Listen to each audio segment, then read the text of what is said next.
Got a devil's haircut in my mind. Got a devil's haircut in my mind. Got a devil's haircut in my mind. Got a devil's. What's up, guys? Welcome to Rated M for Podcast. It is Sunday, as always, June 22nd. I'm your host, Drew, and today I am joined by Sean. Hello. And Rory. Yo, yo, yo. And we're here to talk about fucking video games, guys. It's going to be kind of an interesting show. We're about halfway through the year, so we're going to do our mid-year video game judgment time review thing. And that'll probably be most of the show. So it's been a light news week, and I know we've played some things, but I don't know if that's going to take up much of the show. So we're going to be able to really dive in and talk about everything that we played so far. So let's get started with what you're playing. Rory, why don't you tell us a little about what you've been playing lately? All right. I have been playing Outlast. It finally hit the Xbox One after being on PC for a while, and then PlayStation 4 got it, and lucky PSN Plus users were able to snag that one for free, and that's an absolutely great free download. And I'll tell you what, I paid $19.99 for it, and I am 100% satisfied. I'm almost finished the game. I'm on the very last little mission thing that I need to do. I think hang on. Yeah, I think your controller died. I hear you through your Kinect all of a sudden. Hang on, everybody. I keep forgetting that I got to. Am I back? Am I back? Nope. Hang on. There we are. We're back. There you are. All right. Sorry, buddy. I keep forgetting that I got to keep my controller like in my hand here and wiggle the stick. Yeah, I ran into that last night too on another podcast. I went into the other room, just let my controller die, and I talked to myself for about 5 minutes. Yeah, so fix. Controller's in front of me, so I'll keep making sure I do that. Sweet. But back to Outlast. Yeah, I'm almost finished it. Absolutely loving it. I'm a big survival horror fan, and that genre, as of late, has not really been represented all that well. And I've been just extremely satisfied with this game. I think it plays really well. It looks good. It's intense.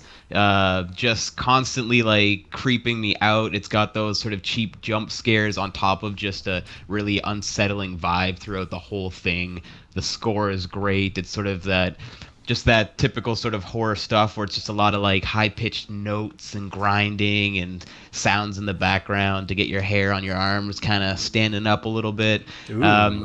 Absolutely loving it. Like really, really like that game. If you're a survival horror fan, play Outlast. If you can get it free on PSN still, or if you've already got it and you haven't played it yet, play it. And I can tell you it's worth $19 for sure that they're asking for the Xbox One version. Nice.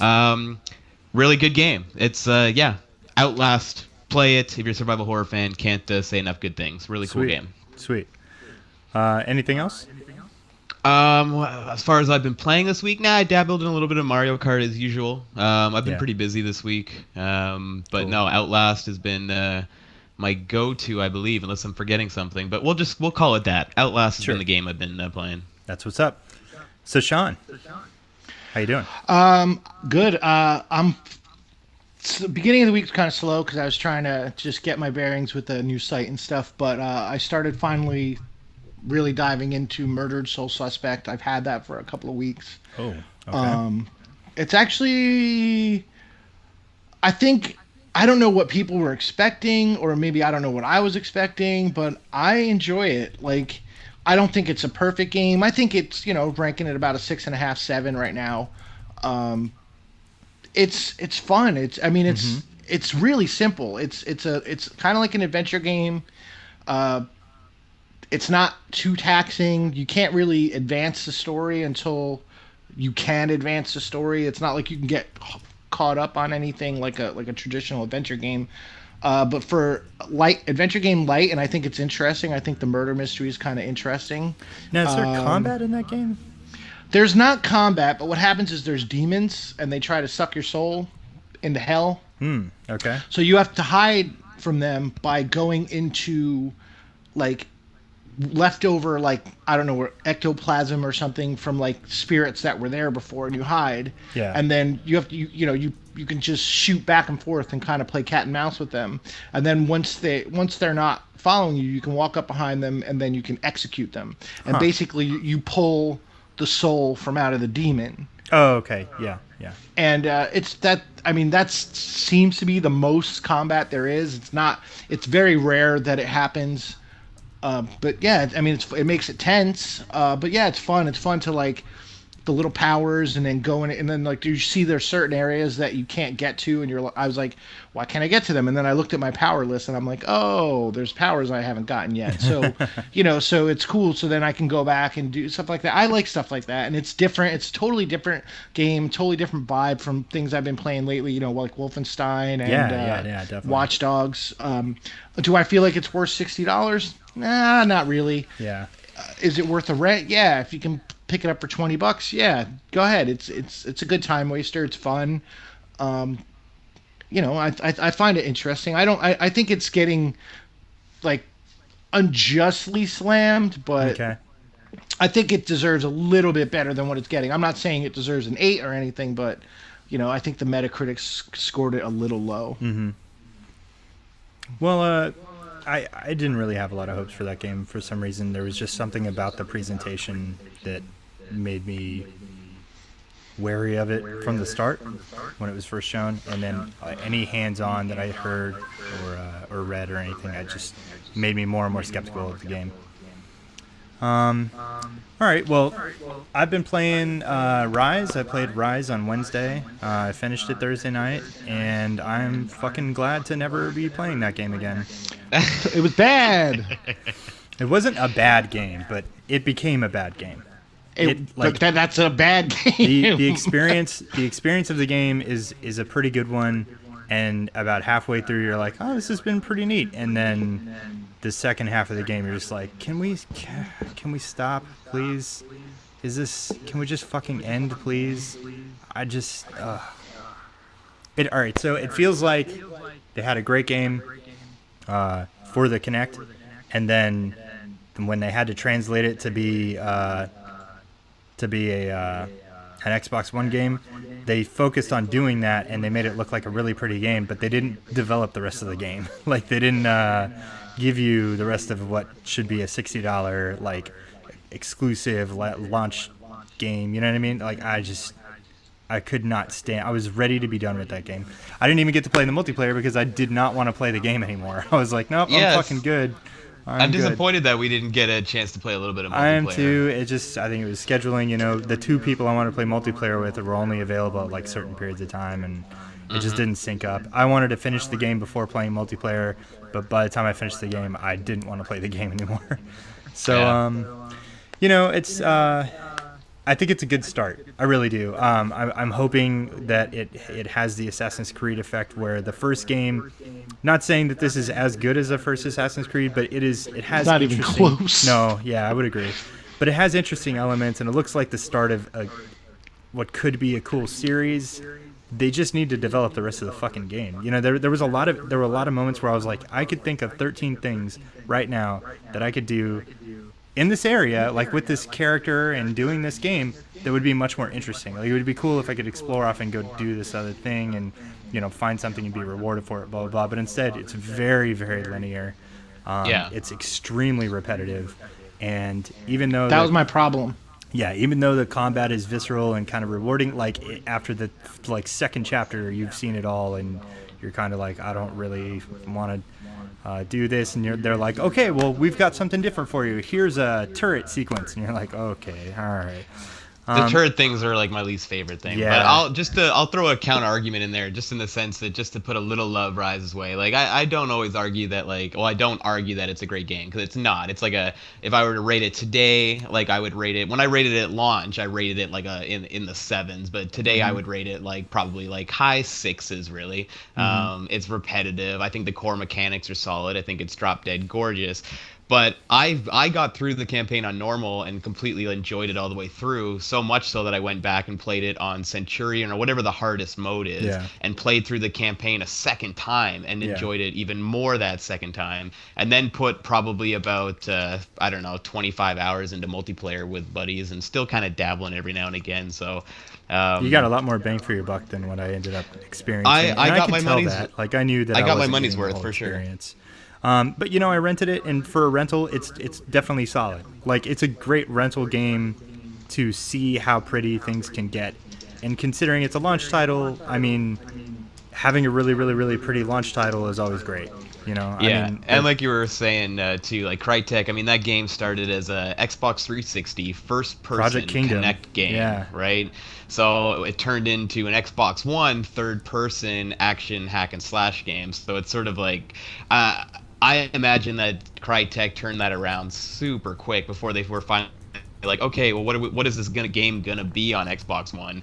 And I bet it was a very quick rush thing. They wanted to make launch obviously and get it out. And I'm with you in the sense that like number 2, I think there's a lot of potential for a really good series there. I think Microsoft's put a lot of money into it as well, so I think they're hoping franchise. And I want to see that. I want to see Rise 2, whatever that may be. Yeah, and I think Crytek, given the that, time and resources, could make that a great game. that perspective actually gets it. That's what makes me not so harsh on the game, if that makes sense, Sean. Like I'm viewing this as a potential Assassin's Creed 2 situation where the sequel is light years beyond the original game. I mean, there's a lot to work with there. There's a lot. It shouldn't be too hard to make it a much better game, right? Here's the thing though. Like, I mean, it could be. I mean, I can't speak to that, but here's something that I feel like people ignore. Crytek, they make beautiful games, but they don't make very fun games. You know, I've talked about playing that game on a thing for We the Nerdy last night, and that's exactly what I said too. You're right. Far Cry, the original Far Cry, was probably one of the best games they've ever made. The original Crysis was gorgeous, but it wasn't really that great of a game. And you know, this is a good start, but yeah, it's not like a very good game. I thought the first Crysis was pretty good. I thought Crysis 3 was pretty solid too. Well, see, Crysis 3 though is that still Crytek? Is it still the same developer house? Like, is it still the same people? Yeah, it's their core guys, man. It's the same guys that did like Rise and shit. Like they too, like even when they were talking about Rise, it was like a little bit frustrating when they first unveiled it because it was like it's just so true to Crytek. Like all they were talking about was like how much tech they've got in for the visuals and like, and I get it. There wasn't a lot to talk about on the gameplay front, admittedly, with the first Rise, but that's one of those things where it's just like, guys, like, we get it. You guys are, like, you know, in the top tier of devs that can push hardware and make pretty games. But, yeah, like, let's see some more fun stuff. But I think they did okay with, like, Crysis 1 and Crysis 3 I thought was solid. And again, Rise, like, I had fun with that game. Like, it's not, like, the funnest thing out there, but, Here's what I want to point out.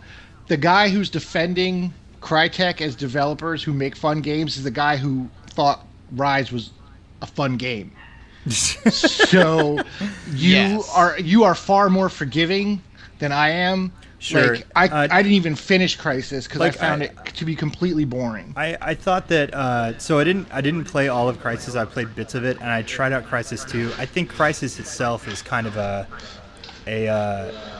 shallow gameplay experience, but it's got a lot of. I mean, I take that back. It's an interesting gameplay experience, but it's not really like much of a game where like the narrative and the experience is like a full-fledged thing.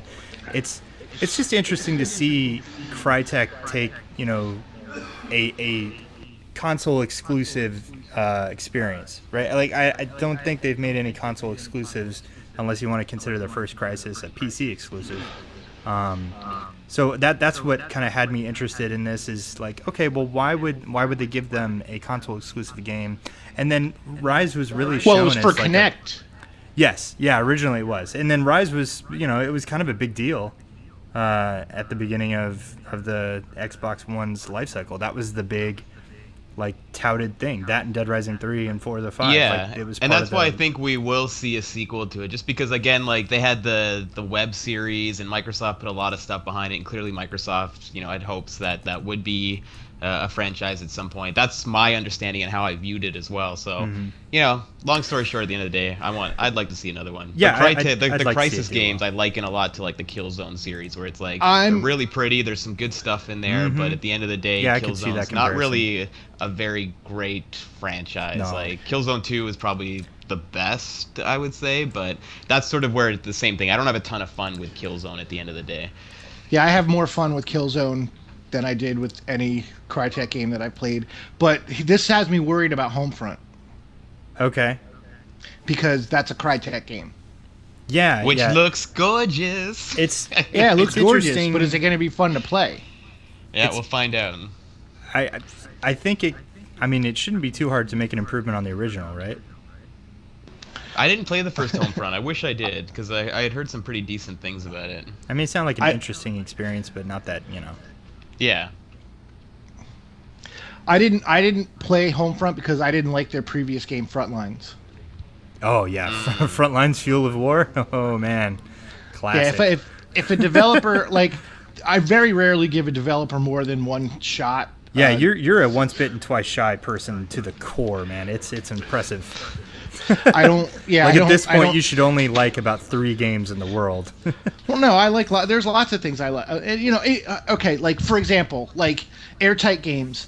I didn't play that game that they made with the cover that was like linear vertical, but I played Quantum Conundrum. Dark and Void? I liked Dark Void. Well, yes. yeah, that's the title. I didn't play that, but I liked Quantum Conundrum, so that's Wait, why I'm okay Quantum to give. Conundrum was from the woman behind Portal. I mean, Portal, that's totally Yeah, different. but it was Airtight Games. Sure, yeah. I can see that. So that's why I'm willing to give Murder a chance, and I like that they have these different. That's one thing that kind of makes me want to play Dark Void, because I like that they take concepts and do something different, and it's not always the same thing over and over and over again. To varying success. Yeah, like Dark Void reminds me of games like Time Shift or Fracture, where there's a really interesting concept here, but like the delivery nowhere near as good as it needs to be for the actual thing to like fully succeed.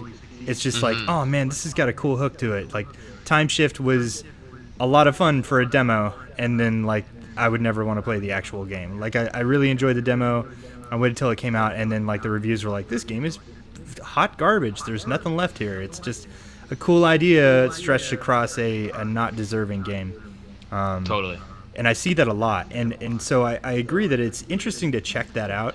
Like, it's always cool to see people who are trying new things, even if they don't succeed in executing properly, right? I mean, because maybe you'll see that come back later. Like PsyOps. Somebody threw up PsyOps on the Podcast Unlock group recently, and I thought PsyOps was fucking awesome, but it wasn't really that good of a game.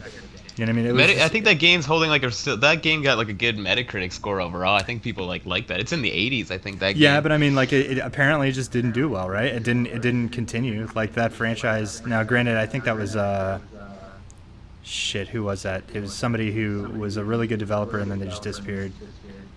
Well, sales matter at the Pandemic end or of the day, something like right? that? Like that's why like Pandemic? crappy games Yeah, I think will it get was Pandemic. sequels and good games won't if they don't sell, right? Mhm. It's unfortunate, but if it's Yeah. a great game, you gotta buy it, man, and make those numbers But a go. lot of times you'll see a game. I love that I included this Rambo trailer in this thing. A lot of times you'll see a game with a really cool hook, or a really cool idea, and I think Murder Soul Suspect has a really cool concept, but I didn't view it as probably a very solid game. But as like a rental or something to try out for a week, it probably is that good. Yeah, totally. All right, so let's kick into our big topic. Other than my echo, which is permeating this year of podcasts, we're going to talk about all the games that have come out since January. Since it's now June and we're about halfway through the year, let's talk about 2014 as a whole. All the games, anything that stood out, whatever tickled your fancy, or really just is going to be a memorable experience, or something that a trend overall that might have disappointed you or whatever. We're just going to review it overall. So I don't really have like a planned out like way of approaching this, so I think I just want to kick it off with Rory. Why don't you tell me, looking back over the last 6 months, what are a couple games that have really stood out with you and you think are going to kind of stick with you through the year and beyond? Stick with me. Well, throughout the year, I mean, that's easy. Like Child of Light, Outlast is definitely going to stick with me. I know that's an older release, but new for us Xbox One guys. Yeah. Child of Light is definitely going to hang with me for a little while. I don't think I've played anything though that's really going to stick with me like over the years as years go by. My biggest thing with this generation so far is that I think it's been good. There's lots of good games. I'm just waiting for that transition to be over and we get into the real next-gen console-selling games, Mm-hmm. Titanfall was sort of the closest thing we've had on Xbox One, and maybe like Infamous over on the PS4 side. But I'm still kind of waiting. Like, it's all just sort of games that look a little bit prettier than previous gen sort of counterparts. But I've been playing lots of stuff. I can't remember which things I've picked up since 2014. I guess Watch Dogs was the big one. And that's been a solid game. But again, like I look at the game and go like, yeah, there's some pretty moments every now and again. There's some great ideas, but it's still not like this like the next gen experience I'm waiting to get. And that's sort of where my thoughts are with the generation so far, just as a whole. Or just sort of we're stuck in that fucking transitional period, and I want it to be over, and hopefully it finally ends, with stuff. Oh, hey, your controller died. Holy shit! Okay. Controller's back on. There we go. Good God. No. It just died for a second, so you're good, man. Yeah, it's good. Well, my Kinect kicks in like right away, so you shouldn't really miss too much. But yeah, that's sort of where I'm at with this gen. Like, okay. I don't regret picking up, the consoles at launch. It was a chunk of cash. I enjoyed my launch games, but that's sort of the most memorable time I've really had with these new consoles was that November, sort of December, first couple months of it. And so far going into 2014, I'm enjoying it. I'm enjoying the games I'm playing. I love the console, but it still feels like I'm waiting for the next generation to start. Okay. So, of all of that, it sounded like Child of Light, Outlast, some of the smaller games have really stood out to you. And you're saying that you're kind of attributing that to the fact that none of the bigger games really feel like that next-gen hook thing where you're like, oh, we're here. This is the Fight Night Round 3 of, the PS4. Or this is the exactly. The I'm just waiting for those, Gears of true War. Console selling exclusives to hit. And I was hoping that we would hit a little bit more earlier in this year, but that's not the case. I know I'm more excited about what's to come even later this year than I have been with what I've played so far this year. Like Forza Horizon 2, I got to play that at E3, and that was awesome. And I'm a racing fan, and I like open world stuff, so I'm hyped on that. Sunset Overdrive I got to play as well, and it was ridiculously fun. So I'm super hyped to pick that one up as well. I'm sort of, I want to say I'm meh on this year so far, but that is a very positive meh, if that makes any sense. Sure. I'm still kind of waiting, like I said, and there's a lot more coming later. Could have been a lot worse, right? Could have been a much worse 2014 so far. It totally could have been. And I think if you ask me this question again at the end of this year, I will say that it was a pretty damn good fucking year. Okay. Sean, your thoughts? Believe it or not, I'm not quite as negative as Rory. Because you have a PS4. Yeah, but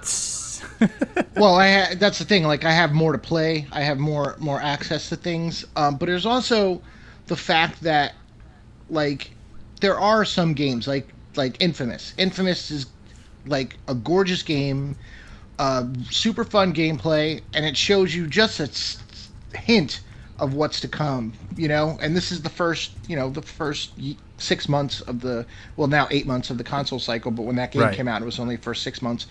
And so yeah, I just feel like, it's coming. I do lament the fact that more so than ever before, there's mostly probably because the machines are capable. Yeah. They're shoehorning next gen games into last gen consoles, which is keeping us from getting that thing that Rory was talking about, that those beautiful next gen experiences. Now, so not to derail into that conversation entirely, because I know I kind of agree with the points that you're making there, but I don't see it the same as these games are holding back a potentially better experience. I think it's more along the lines of the state that these games are in it's developers and publishers have found a way to better translate these next-gen games, at least these early ones, into the previous hardware. Whereas with Xbox One and PS2, that was just not capable. That was not possible. And if it was possible, it was a rough, shoddy translation. I don't really see it as exactly holding back. I think it takes a couple of years to get into a generation for developers to figure out how to push the box as far as it can go. I definitely feel like it's holding it back. Yeah, it depends on what you're actually like referring to when holding back too. Like, would Watch Dogs be any different from a gameplay perspective and the systems in place? Maybe not. But if it was designed for next gen, would it be more in line with what we saw in the 2012 like reveal? And would it be pushing But hardware see, I think more? it was Absolutely, designed for right? next gen, but they started designing it when next gen was still kind of a rough concept. Yeah, but that's the thing though. Or at They've least still for had to them, like 'cause they're not a they've had to first-party make studio. they at the end of the day they've still had to make that engine and that system be scalable and work on the Xbox 360 and the PlayStation 3. Sure, And if they sure. didn't have to Exactly. do that, then they could focus purely on this new hardware and just do everything they can So you on don't that think stuff. They've that always been held back. It's been Watch Dogs and other games like that are cross generation. I just don't even think there's an argument there. They're held back a little bit, even if that's purely think on a Titanfall graphical was held visual back? standpoint. That's a tough one to say, really. Like, I don't think, Do I think- Titanfall Because I pushes think the Titanfall is an hardware as hard interesting as story because it started as a 360 game. I thought No, it it started, started as at a PC game. I mean, okay, yeah, you're right. Yeah. But here's the thing, like what you got, I'm totally on board with what Rory's saying. Those games are definitely held back, and you can tell. Like, excuse me, if you want to see a difference, really watch a high definition video of Assassin's Creed Unity, which is only being made for next gen, and you'll see that there's no way all of that shit, 5,000 people on screen, the lighting, the way the fabric looks. I mean, the fabric looks real. You know what I mean? It looks like Yeah. it doesn't have that next gen, like that sheen, that computer graphic sheen that you see, like even looking at Assassin's Creed 4. It looks great on PS4, but it's still scaled. It's still scalable. Like that's what's good. That's why look at the trailer for Batman. There's no way that game could have fit on the PS3 or Xbox 360. You know, and Uncharted and Evolve and these games that are actually, or The Witcher, these games that are actually coming out. I mean, as good as Far Cry 4 looks, it still doesn't look as good as it could because it's got to be on Xbox 360 and PS3. But that's kind of besides my point. I really do. So far this year, I got to play. Out of this generation, I played Killzone, which I thought was great. Was it the be all end all? No, but it was a good solid 8 game. Infamous, same, gorgeous game, solid 8. Wolfenstein, I gave it a 9. I love it. I think it's a great game. Titanfall, love it. Gave it a 9. Great game. And Watch Dogs, I gave an 8.5. I think it's a great game. We're not at the level of 10s and like masterpieces yet, but these are all really good games, and I've experienced them on the current gen on my current gen consoles. So to me, that's a win. Like, as long as I have things to play that I like, that's a win. And then you have there's still plenty of great games coming out this year, and I don't think this year is going to be quite meh, because once October, I mean, we're all fretting about what we're going to spend money on in October because there's a lot to choose from. Are you saying the meh, is that like my quote on the meh sort of thing? Yeah. Well, that's what I Even was if saying. it's- Like, it's again, I just want to clarify that, like, when I say meh, and I said I did say that I mean that in a positive way, and I said if Drew would ask me at the end of this year, I think I'm gonna say that it was a great fucking year. I'm just Yeah. saying, like, at the end of the day, too, like, there's a lot of games that I've played. I mean, I've got 18 games in my Xbox One library already, and it's like a lot of these games I would rate really well. Like, they're good games. My meh was just coming from the sense of like, if I think back and remember when I got my Xbox 360 after playing on my PS2 and all the other consoles before that, it was like, holy fuck, like, we're in the new generation. And some games have shown that, like you say, like Infamous is a beautiful little game, and Killzone as well is gorgeous. I mean, we got Rise showing what the Xbox One can do in the early stages graphically as well, and there's a lot of stuff I'm super hyped for. It's just that I haven't had that like holy wow moment quite yet on this generation. So my meh and I is still like a disagree really with that. positive. It's still a really positive meh. I'm not really negative on this. Again, like, I don't feel like I've wasted $500 already. I don't regret being an early adopter. I've had a lot of fun with my machine and the games I played on it. I just am still I feel like we're stuck in that transition. That's all. Yeah. No, so, and I agree with you on that.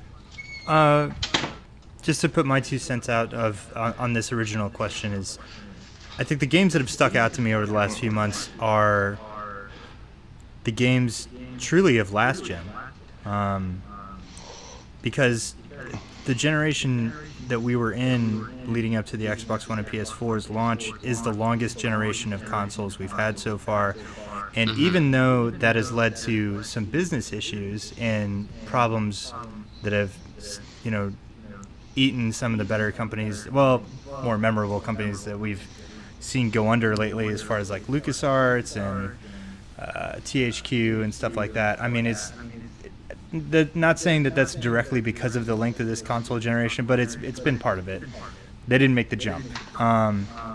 But the length of this console generation has actually led to us having some of the best games I've ever seen at the end of any generation ever. Last of Us, GTA 5, Bioshock, Tomb Raider was incredible. I think that surprised a lot of people. And so at the beginning of this year, we get stuff like South Park was really great. It should have came out a little earlier, but I think the delay is really made that game as memorable as it is. I think the things that the delay helps the game become were, the parts that stuck out to people the most. Like, man, it really feels like you're in South Park. You're playing the game. You're in the world of the show, and I think that is only because they had to delay and deal with Matt Stone and Trey Parker taking their time and really putting all their love into the game. So because of that, I thought that delay had nothing to do with development. Well, there I were thought several fine. reasons. It was just that whole THQ shit was just like, oh god. And then well, there the was game THQ, and then there was like power outages and all kinds of shit. But honestly, one of the reasons that they, like, Matt Stone and Trey Parker came out and said, they're like, this is actually taking longer than we thought. We had no idea what we were getting into when we signed on to be completely involved in the writing for this game. And I think that's probably true. Those guys are perfectionists. Like, the only reason that they come out with episodes every week is because they put it upon themselves to make it in 5 days or 6 days. And so when they kind of don't have a looming 6-day, requirement, they just went all out. And you can see it in the game. And that's kind of my point. Like, a lot of these late games, these late entries into the previous generation are fantastic. For the Xbox One, maybe Watch Dogs isn't all hot. Or for the PS4, maybe Watch Dogs just isn't like topping something like Infamous. But for the 360, I'm sure that Watch Dogs is probably up there as one of the best games to come out in the last 5 years on the console, right? And so when you look at it from that perspective, Dark Souls 2, Titanfall was on the 360. Like, these are great games. And so for the previous generation, this has been a really good year already. Great year. GTA still, like, I mean, I haven't had my copy for a little while, but months after that game came out, I would boot that up and just be messing around, and it would still just blow my mind watching the sunset and just seeing how I couldn't believe really that game was still running on the Xbox 360. I mean, it doesn't have the fidelity of, like, what these new hardware, the new hardware can do, but that game is just the size of it, and the content in there is just, it's such a fucking huge achievement on Rockstar's part. I got to give those guys props. Really, for real. And I mean, looking at the content that they've put out for GTA 5 over the last few months has all been really awesome too. I mean, it's all free. Like, they're doing monthly themes of information of title updates and content that they're pushing out to the online portion of the game, and it's all free. They fucked up on one thing though, is that we need those heists, man. Like, that's like, those online heists were one of the most exciting things for me, and I was like, I don't mind waiting. And this is gonna be awesome, planning a heist with my friends online and doing I this think heist. A lot of that probably has to do with the fact that Rockstar doesn't do anything half-assed. They don't do things that, like, they'll never look at it at a release date or a launch time zone and be like, okay, well, we got to cut this. They're like, oh no, we got to make this the best thing it's going to be. People will wait, because they will. I'm okay with that, but it's been a hell of a wait though. It's getting to a point of just like, just tell us it's not coming or save it for the next Well, they game? I acknowledged don't it know. with this last title update. This I'm Not a Hipster update. They said like, hey, thank you everybody for being patient. This is taking longer than we anticipated, and Yeah. Heist will be coming, and I think they'll be out by the Xbox One PS4 launch. Like I think That's what I'm hoping, because I'm gonna rebuy that game that'll be the hook that on the actually new probably hardware, brings so. people to. I have a feeling. I mean, I'm just pulling this out of my ass, but what if they say, Heist coming to the PS3 and 360, however, you get like more advanced or more expanded heists on the Xbox One, PS4, PC version. Just some kind of like carrot to pull people along to get the next gen versions. See, that's the thing. Like, I mean, maybe I mean, I'm obviously just speaking from my own personal experience, but kind of like what Rory That's all was we saying have with here. The Last of Us. He was saying about The Last of Us. He doesn't feel any reason to buy it again. That's how I feel about Grand Theft Auto. I'm not going to play the campaign again, and I'm certainly not going to I'm buy it again. absolutely So playing that campaign again. so I can I play think multiplayer, especially when that game's coming out a week after Evolve. Oh, for sure, yeah. Well, and then That's what they're saying. I really don't believe that. I personally don't think it's coming in October. My thing with The Last of Us is just that it was such a fucking well told story, and it was so emotional, and like when it ended, I was feeling so many different emotions. I was angry and pissed off and sad and frustrated at Joel and so much stuff. So I do don't you want to feel ruin like it for playing people that that haven't played again, it. kind of feeling like Well, I won't be able to experience like walking what through a made that breakup game again or something? Like, well, what no, would it's be just the like point of what that, makes right? that game so fucking good is that story and that satisfying ending. Mm-hmm. And I did play it again on a second time, Oh, really? playing it through on the New Game Plus to get through like on the hardest difficulty. I wanted to Yeah. see what that was like. But at the end of the day, like I didn't quite finish it because I was just like, it's not the same anymore. It's almost like when you saw The Sixth Sense, and then when you know the ending, and it's sort of like it's still fun to watch it, I guess, but I can't experience it. Like I've got The Last of Us. It's on my PS3 hard drive if I ever want to play it, and I'll probably replay it in years down the line just to sort of see it again or share it with somebody else. But the only way I really want to play that particular game again is if I could wipe my fucking memory clean and experience it the way I did the first time, because it's not going to be as good. It wasn't as good. It's one of those rare games where it wasn't as good. A lot of times I find games better on the second playthrough. I know they don't equate, but I actually recently played all the way through Halo 4. I just finished the campaign again, and granted, it's Halo. It's not The Last of Us. I get it. But the Halo 4 campaign really, really hit me on an emotional level because I go so far back with that campaign, and there's a lot of interesting implications there at the end that for a fan, like they did a wonderful job with the voice acting. They did an amazing job with the writing and stuff, and they just the music and the tone and everything. It really it delivers on the emotional impact that is it's trying to hit. And because of that, I kind of didn't want to play it again. Like, I didn't want to play through that again. I wanted that experience to be encapsulated in, my memory. And so I played through it again almost a year later. Well, actually, over a year later now. And I kind of thought that it wouldn't impact me. But, man, I was choked up at the end again. And I was just like, man, I don't... See, this doesn't feel like something I want to go back and experience over and over again. It's not the kind of campaign that I want to replay. And I kind of feel the same way about The Last of Us. I feel like the narrative there is so important and so heavy that it's not exactly something you just go back and splash around in, right? I mean, no, that's what that game trophies. is about, right? That's what that game's about. Like GTA, to me, it's like maybe I won't finish the whole campaign again, like when I buy it for next generation, because I put a ton of time into GTA 5. But do I want to see? I mean, it looks gorgeous on next gen. I don't know if you guys have checked it out or the listeners have checked it out, but if you go and look at see what Rockstar's actually done, there's a lot of video comparisons out there. It's a major fucking jump. They've done a lot of work on it, and it looks absolutely stunning. So it's like, and there's just fun side stuff to do, and if they get the heists in there, like, will I play through the entire campaign of GTA 5 again? Probably not. I'll play enough so that I've got everything sort of like open that I want to, dabble in. And then I'll just have that next generation world to sort of explore and jump online with my friends and dick around in. Last of Us is not a game I pop on to sort of dick around in. It's a game that I invest my time in, like a really good fucking movie. And I can't do it again. It was so good. Like, that game for me is a 10. It's absolutely stunning on like all levels, but I just Yeah, it I was only played through emotionally GTA exhausting. 5 I don't need to once, do it again. and I actually I really want to play through it again. I want to. I the way I treat The Last of Us is like a movie I love. I rewatch movies I love all the time. I've seen The Dark Knight like about 10 times. Like, so that's how I feel about The Last of Us. And, Okay. Yeah. and it's like a movie I would watch again. I like the down ending. I like all that stuff about it. Me But too. for me with Grand Theft Auto, I fucking absolutely couldn't stand every single one of those characters.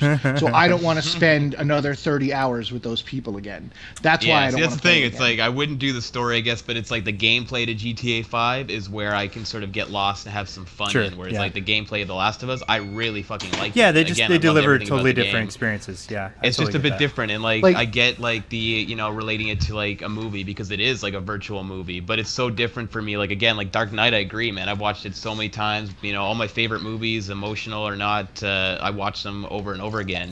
But it's a little bit different for me to play an 8-hour intense sort of All right. campaign over and over again. So let's get back into games that came out this year. I know that's kind of a struggle, and I think it's telling of the fact that the end of last year was so fucking good that, of course, the beginning of this year has, I don't know, just an upward hill to climb to keep in people's attention. Looking back at Infamous, are you excited for this Infamous DLC that's coming? Sean? That's for Sean. Yeah, that's definitely a Sean question. That's at the end of the summer, right? I believe so, yeah. Maybe. Like, it depends on how much it costs. I'm gonna look. Value means a lot to me. If it's $15 for 2 hours, absolutely not. If it's You won't get substantial, sucked into that Metal Gear Solid thing again. no. And I didn't pay for that either. I rented it. Sure, yeah. But this is digital only, so I'm stuck with it if I Is buy it digital only? Okay. Because Yeah, I know it's standalone. You don't actually need Second Son to play this game. Yeah, that's what I'm saying. It's digital. It's digital only. You don't need Second Son, which is just weird because I don't know how they're gonna load that whole entire. It seems like it might be like Festival of Blood was like a section of the map. Right. or, Yeah. you know, I've been hearing people talk about whether or not that's going to be, something that's going to give you access to the whole city or not, or what's going to be in that city. But yeah, if it depends. Like I said, it's value to me. Like I played the Left Behind DLC for The Last of Us, and I paid for it. It was like $15. It was about a 2.5 hour experience. Okay. And I came away being disappointed. I gave it a 7 out of 10. I think they introduced a couple of new concepts that I'd like to see. I'd love to see if they fucking overhauled it enough to put that into The Last of Us. That'd be really Like just cool. the overall campaign. Yeah, because there's this thing. She if you guys alludes to didn't- it, and maybe they could just fit it in there. No, not that. That I didn't like at all. I'm talking about the actual gameplay. You can now introducing you can, the gameplay into the. Okay, I see what you're saying. Yeah, now you can use like if you have clickers and hunters in the same area, you can kind of get them to fight each other, and that's something cool that they added to the DLC. So that would be kind of cool to see if they do that. But like, I don't know. Like value means a lot to me, and 2 hours for a gameplay experience that I'm going to pay $15 for, and maybe 10 would be a sweet spot for me. Because the thing is like, okay, I bought the Titanfall maps for $10, Okay. but I'm going to play Titanfall over and over and over and over and over again. So I'm going to play those maps over and over and over and over again. You know what I mean? Like for a campaign like that, I don't know if I'm going to play it over and over again. So I don't know. It depends. It depends on what I read and what the value is. It's not a day one purchase for me. Okay. I talked about one of my favorite games of this year so far last night, and it's the expansion for Diablo 3. And it's not just because it's the additional content and all that stuff. It's because the lead up to that release of Reaper of Souls, they patched a lot for Diablo 3. The console release, introduced Loot 2.0. They took out the auction house, and they completely transmutated, or I was trying to use a word that Blizzard uses, but I didn't use it right. they completely changed this game. Like Diablo 3 is a totally fucking different game now. And Reaper of Souls was a lot of great content, and it was very challenging, and it introduced a lot of great things to increase the replayability of Diablo 3. And it really, really feels like a different game. I'm totally psyched to play it on Xbox One this year. And for me, over the last 6 months, that's one game that I've really just sunk a big majority of my time into.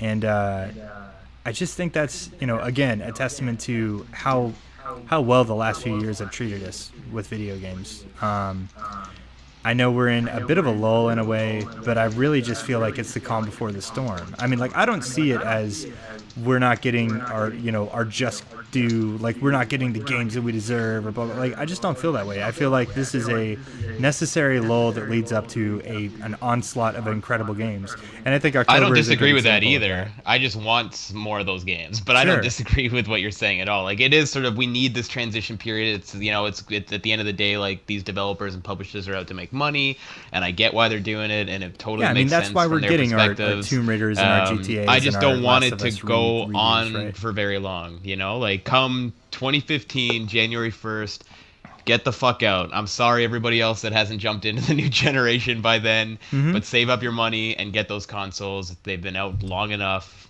Let's go. I mean, I think I think Xbox One and PS4 owners have had a pretty good first 6 months, 8 months, and I think by the end of this year, PS4, Xbox One owners will have fantastic games. But I think it's really impressive to see somebody like Sony and Microsoft give as much love to 360 and PS3 owners as they have over the last few months. I think this year is a great year for the 360 and PS3 as well. And sorry, my phone just decided to turn the sound on all of a sudden.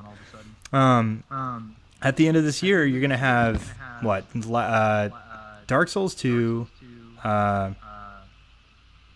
what's some of the cross-gen stuff? Sean knows off the top of his head all the cross-gen games that make him sad that they're cross-gen at the end of this year. What is it? Assassin's Creed Unity is going to be next-gen only. Evolve's going to be Ubisoft's Far Cry for sure. Far Cry's cross-gen. Like, that's going to be huge for PS3 and 360 owners, right? I mean, that's going to be a fantastic game. Oh, your fucking controller died. No, it didn't. Okay, well, I hear somebody threw our Connect. No, it was me. Relax. I'm Okay. back. Well, I thought we hold it in lost my Sean hand for from a now second. on. I'm not sure. Sean, are you still here? Yeah, I'm here. right, I cool. have myself muted. But no, but okay. So you have Call of Duty, Yes. which, for all intents and purposes, even though it's being developed mostly on next gen, it is going to be a cross-gen title. They're probably going to have somebody else do the port. You're going to have supposedly an Assassin's Creed, not Unity, but an Assassin's Creed title built the Comet. specifically for last gen. Right? Yeah, Comet, I believe that's the code name. I don't know if that's the real name. I thought Unity was a code name, and then it turned out to be the real name. Yeah, I thought that was weird too.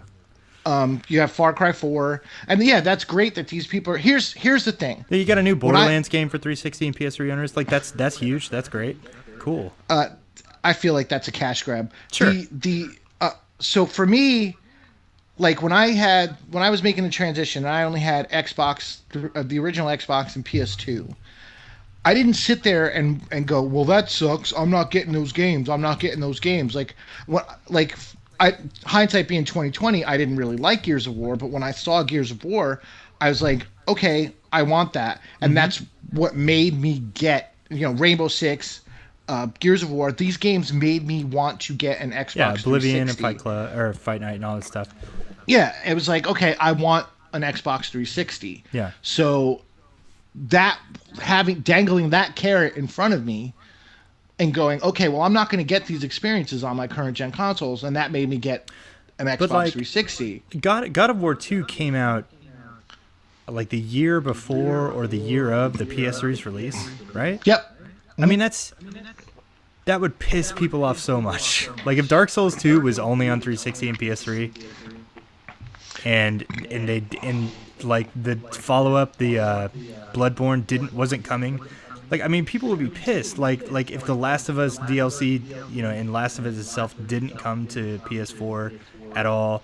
Like I think next gen. What, you think owners people would be like, pissed about? Why would you be pissed about that? It's these consoles have been out for 8 years, and if you don't have one by versus now, how to it is experience now. that I mean, game, like and it's nice to see that, right? It's nice to yeah, see Last of but Us if coming to somebody PS4. should be. Yeah, but if a PS4 owner was like, I'm pissed off that The Last of Us isn't coming to, because it came out, didn't The Last of Us come out before the last PlayStation summer. 4 launch? Yeah, It came yeah, out last Yeah, summer. so it's like right there. It's like like if you're a PlayStation 4 owner and they didn't announce The Last of Us remastered coming for PS4, I think you're insane. Okay, all right. Let me try to reword it then. What if the next Uncharted came out like this year or next year and it was PS3 only? It was Like PS3 only. Yeah. Well, here's the problem that I have with that. Sony doesn't do that. That's the thing. I mean, God Like, of War Sony, 2 came out. I can't remember what year it was, but it was right. I mean, it was after But the that was 360 because that launch. game was in development for like years before the PS3. That's what I'm was saying. Like, what if announced? Uncharted So- 4, which we assume has been in development for at least a few years, but let's just say, what if Uncharted 4 came out in 2015 and it was PS3 only? Like, that would freak people out. And I'm Yeah, saying, it would like, be this because is- now this is we a have better, the new console. That's the point. Yeah, I feel like exactly. this That's is a better we have the new transition, consoles. I'm just saying, I think that this is a better transition than what we had last time around. I don't think so because the last transition, like, okay, here's the thing. Like, I usually have empathy for people, and I'm pretty good at being empathetic. But I think a the lot of people problem would is- argue with that. No, I'm just teasing. I'm just teasing. The problem is that you want to sell these new consoles. You're not going to sell the new consoles if you keep giving people reasons not to give them up. They're not Exactly. going to. And this is a conversation I have all the time where people just go, well, I can play Titanfall on my Xbox 360. Yeah, and they don't care. Like, for me, it was like, yeah, I could play that on Xbox 360, but I know that it's going to be a GIMP version of what I want to play. So I went ahead and said, fuck it, I'm going to pull the trigger when it comes out for Xbox One. But if people are going to go, well, I can still play Uncharted on my PS3, then Sony doing that would be stupid because they're not going to sell the PS4 for that much longer. Mm-hmm. And this is the future. This is where they're going to be for the next. They're going to support the PS4, the PS3, and Xbox is going to support the Xbox 360 for a few years, and that's awesome. You're getting Persona. I'm not getting rid of my PS3 because Persona 5 is coming out on PS3. But when you want to sell the system and you have system sellers, you have to put them on your next gen consoles and only your next gen consoles. And Agreed. Just to say, like what Rory said, I feel, sorry for the people who haven't made the jump yet, but same here. Like, fuck off. Like, when I was in your boat, I was in the boat where I didn't have enough money to buy a console, and then I just had too many reasons not to get a next-gen console. You know what I mean? So I had to get an Xbox 360 to play Rainbow Six Vegas, Gears of War, and stuff like that I was interested in that I could not play on my original Xbox. See, I think that's where we'll be next year. Like, Rainbow Six Phases and Gears of War didn't come out in 06 or 07. They came out in 08. No, Gears of War came out in 06. I'm sorry, I'm thinking of 05, 06. So it didn't come out in 360 had 05 those when the games, 360 launched. in the first Yeah, year. But here's the I was thing: gonna say Gears of War. 360 had those first games in those first few months, so that made you The Gears of War didn't come out until like a you year had to later. do it. No, but there was other games that were in those first few months Yeah, that Call of were Duty on that 2 generation. And No, Call of Duty 2 didn't come out for Xbox. There was some other version. It was like Big Red 1. Call of Duty. No, I'm talking about on the 360. Yeah, Well, that's what I'm saying. And that's Call of the Duty thing, it 2 was on the like 360 was only next gen and PC. It an wasn't Advanced on. Warfighter on the 360. It was like that was in the first few months too, and those were experiences were essentially running exclusively on that hardware to look like that. That was like, this is why I got to make the jump. And the thing is, Gears of War, okay, using the point of Gears of War, the Xbox came out November 22nd, 2005. Mm-hmm. Gears of War came out the following November, 2006. So that would be where we are in the holiday season. Right. Coming up, and there's no exclusive for either console that's going to make somebody want to make that jump. Like, the 360 launched with only a couple of exclusive, Cameo, fuck that. Perfect Dark was fucking terrible. Quake 4 was terrible. And then we had Gears of War like a year later. I feel like Dead Rising 3... Oblivion came out a few months after the Xbox. Yeah, launch, Oblivion was supposed to be a 360. launch title. I think really that's That was the first like, holy shit, this is incredible thing. But I feel like Dead Rising and Rise should be commended for at least hitting the launch date. Like those feel like games that, looking back at last time around, they probably would have been games that would have come out like a year or 6 months or 8 months later. And I think they suffered for it, obviously. But they're still pretty solid games. I was super happy with the launch lineups this year on like both sides, like with Sony side and Microsoft side, especially. Yeah, Microsoft I remember the side, for me PS3 launch personally. titles. It was pretty rough. I was so it's not like That's I'm not what I was going trying to to say. But I was so looking forward to Lair, and I was so heartbroken when Lair turned out to be a big steamy pile of shit. Oh, Well, man. that's the thing, though. Okay, look at it this way. It's like these were the best in terms of content, in terms of amount of games you could buy for your system. This launch lineup was the best that there's ever been. No question. If you're including third-party games, even though Battlefield you can play on PS3, and Call of Duty you can play on Xbox 360 and all that stuff. In terms of content, if you had these new consoles, you had a lot to play on day one, like almost too much to play on day one. Thanks to third parties, but I feel like we're pushing everything. Now everything's going to 220. All those I gotta play those games are now in 2015, where, like I said, Oblivion came out within the first year of the Xbox 360. So did Gears of War. Those were games that made people make that jump sooner. You know what I mean? And that's the thing. Like, because now we're having so many cross-gen titles coming out in the fall that are console sellers. Like Call of Duty will be, if that Call of Duty was an exclusive to Xbox One and PS4, that's a system seller. That would sell consoles. As much as people like to shit on Call of Duty, that would make people make that jump. Yeah, I would agree. And I think that's why the rumor was going around that was going to be the case. And I think that would have been a smarter move. I mean, as much as this first time around, or at least this launch and these first few months have really been good to the 360 and the PS3, I think a lot of that has to do with business reasons, with the amount absolutely. of install base.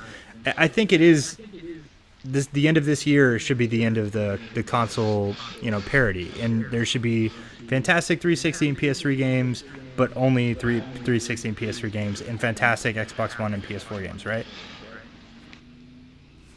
I was sorry. I was looking at the Twitch chat. I wasn't. Well, I'm saying that at the end of this year, going forward in 2015, I'm not saying that there shouldn't be PS3 and 360 games, but I think they should be for the PS3 and 360, and not for all four, right? No, totally. That's the thing. I just want the cross-gen stuff to fade. That's what we were originally talking about, 40 minutes ago. Essentially, it was just that we just gotta. I want them to phase that out. I'll give a little leeway and let it happen this year, but like that's it, man. Like I don't want to hear about games that should be built for next gen coming out on the 360 and PS3 as of January 1st, 2015. I give them this is the last holiday where I'm going to be okay with that.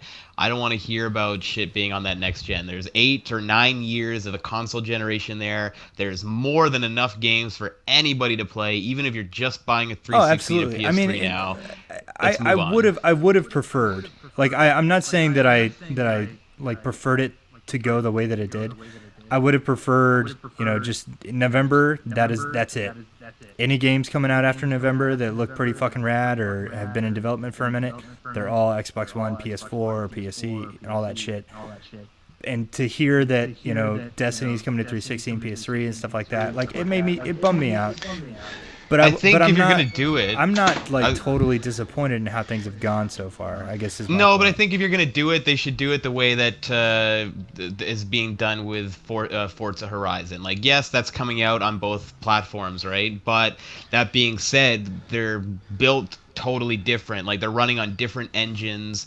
The Forza Horizon 2 for the current gen is being developed by a different studio, and it's running on that last gen engine. It's not like an engine that's being scaled for it. And Forza Horizon 2 on Xbox One is being built for Xbox One on the Forza 5 engine with the drivatars and all that other stuff. So right. I don't mind that. There's the one exception where it's like I'm okay with it being on both platforms because that lead platform isn't being held back by the previous gen, because they're actually running on completely different engines with different developers, and it is going to be, at the end of the day, a lesser experience on the other one. Not because it was scaled back, but it's going to be as good as it can be on the 360. But the point being that the next gen version, like the current gen version now, is going to be everything that it should be because it's being built on next gen hardware.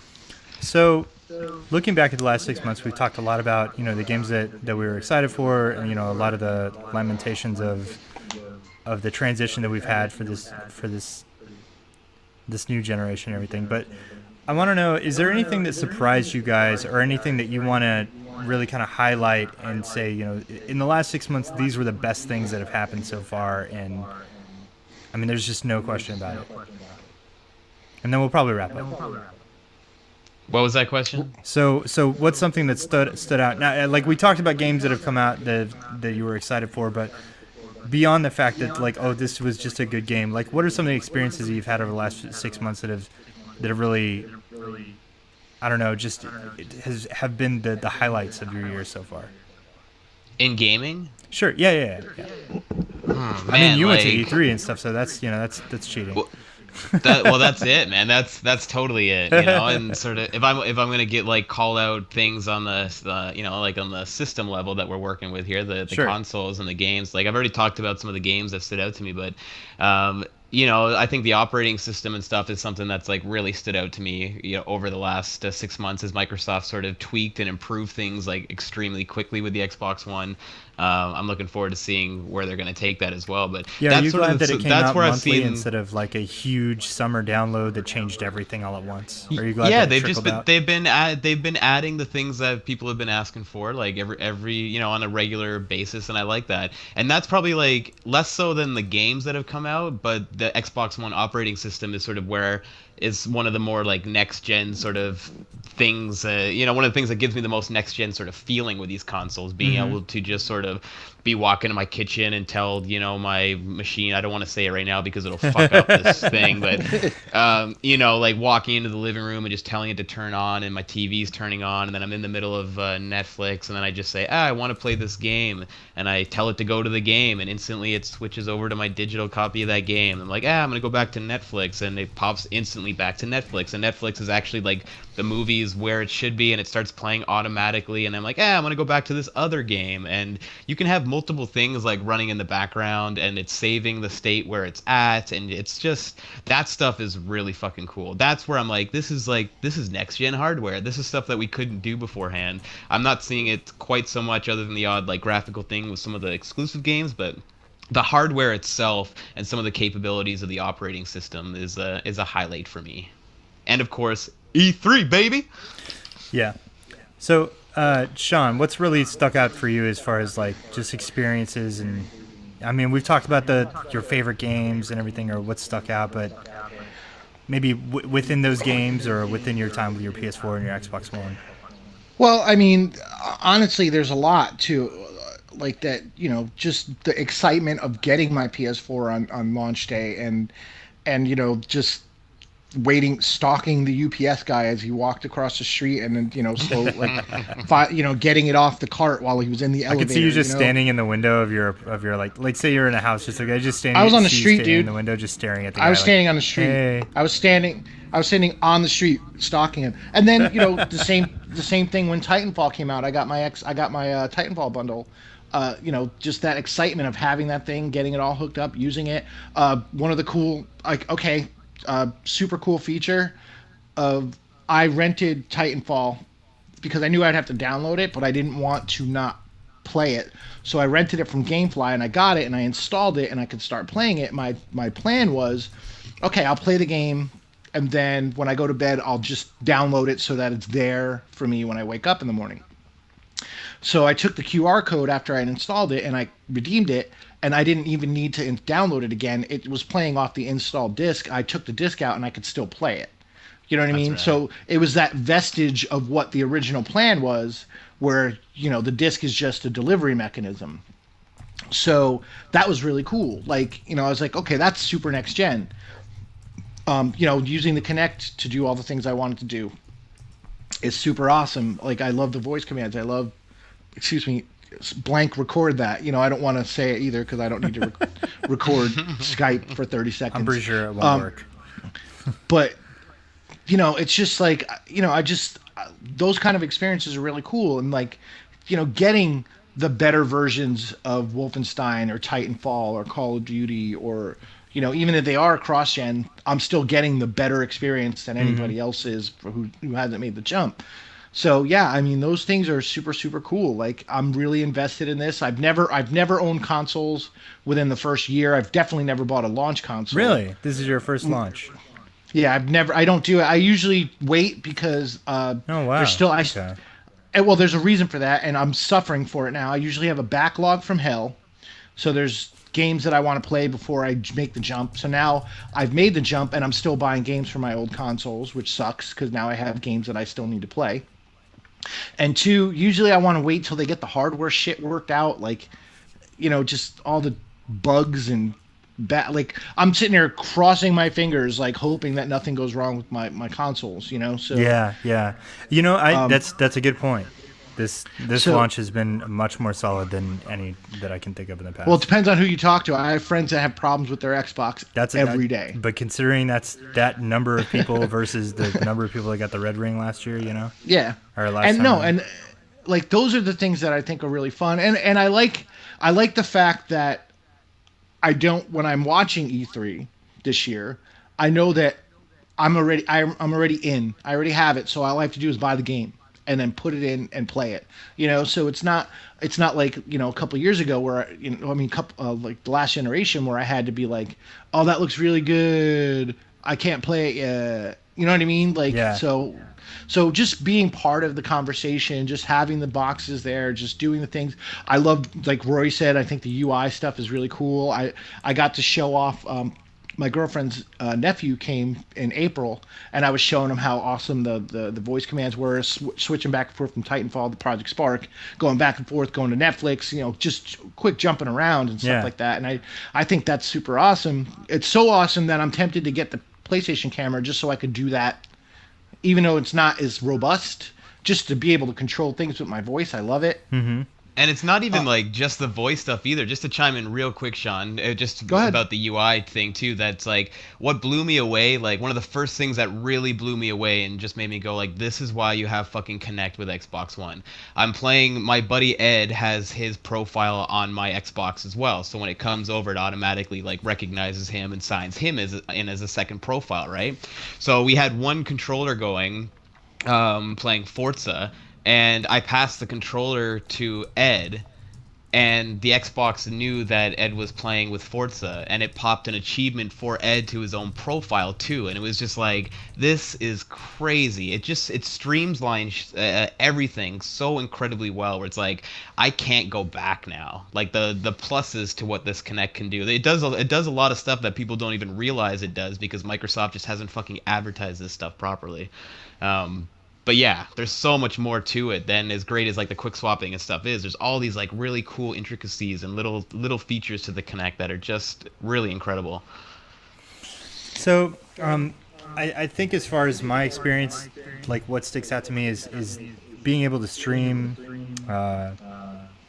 being able to do the Xbox record that and all that stuff. I mean, that's just been.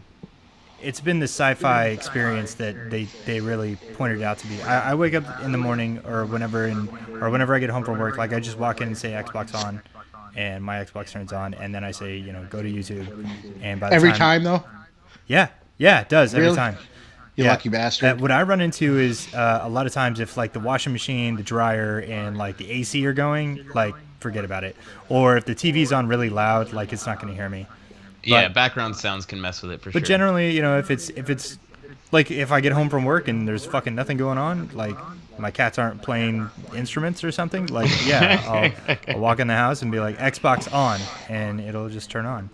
So- Totally. It's like getting ready in the mornings too. Like I pop on my Xbox, right? And then like as I'm like leaving to go, like I don't even like reach and look for my controller. I'm putting on my hoodie, I'm putting my shoes on, I'm walking out the door, and It's I tell Xbox it to turn turn off, yeah. off, and it turns off my TV and everything. I'm just like, this Yeah. is great, man. And a lot of it is, this is relatively new tech for the implementation that we're using it for, and a lot of people forget that to calibrating or recalibrating and do that stuff. I mean, that's important for the console, and considering like you didn't have that. You didn't have these utilities for the original Kinect and stuff. I think it's off to a great start. I mean, you got to go back and look at how the PS3 and the Xbox 360 functioned and looked at the beginning of their life cycles. We have completely different boxes by now. I know. And I think these boxes are going to change even faster. So But you the know, PS3 doesn't look much different though. I know it changed a lot of like its system functions and dropped some cool stuff like the DOS stuff as well. But the PS3 user interface like barely, if at all, like fucking really changed. Like Microsoft killed Sony on that side where it went from the blades to the other things to the other things where even visually it looked like a whole new fucking box.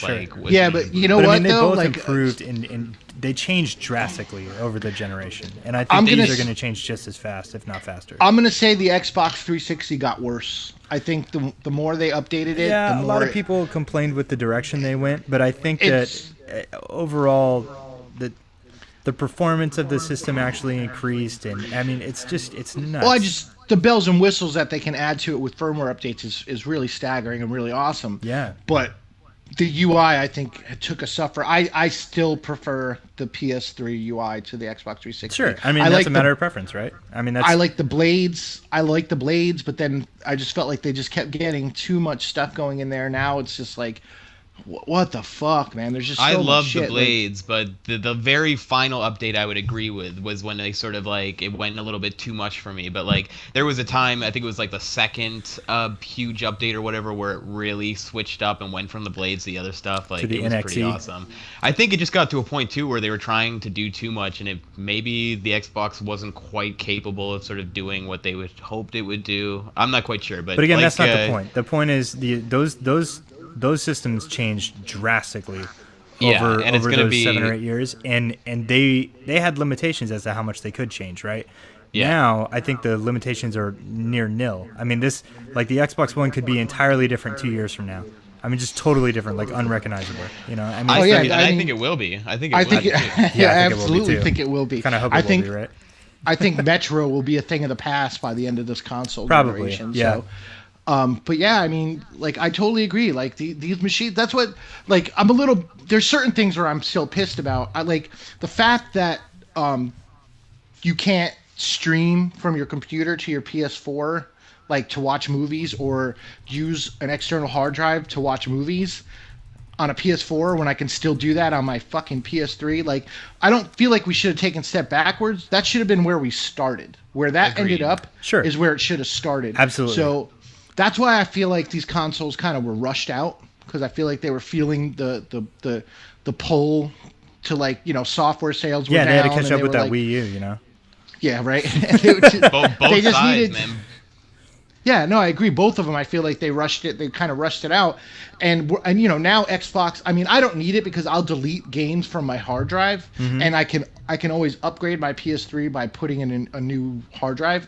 But the fact is, like, I can't do that now because I can't even back up what's on my PS4 because it doesn't support external hard drives. Yeah, which you know is what I'm saying? crazy. Whereas the PS3, when I went to put in a terabyte hard drive in it, I just backed it up to my external terabyte hard drive, and then you know what I mean? It was easy. It was just, it wasn't quick, but it was much less painless. So, now I'm like, I, you know. over the last Go on, Drew. over the last 6 months, I think we've all been really happy with a lot of the experiences we've had. You know, I think it's kind of sad, as it always is, to look back and be like, man, there was 1 or 2 really, really good Nintendo games, and then that was it. And so I think Xbox and PlayStation are off to a riotous good start, and I would agree with Phil Spencer's sentiment of the fact that this is just the best time to be a gamer ever. And so I definitely look forward to the next 6 months. I think probably off the top of my head, the one experience I look forward to the most is playing Halo in 1080p 6 frames per second on dedicated servers while streaming to Twitch. Like, that just blows my mind that I'll be doing that on not a new game, but like all of the games that I've been in love with for years. I get to do that again this year with all my friends. What's the one thing that you look forward to the most this year, Sean? Just one experience.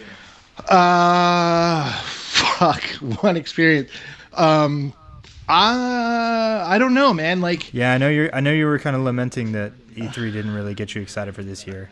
It did, but it didn't. I mean, I'm excited. There's games like Evolve coming out, but I don't like. I'm interested in Evolve, but I don't know if Evolve's going to be that game that keeps me super hooked. Yeah. For a long time. So I mean, I don't know, man. Like maybe I mean, Call of Duty.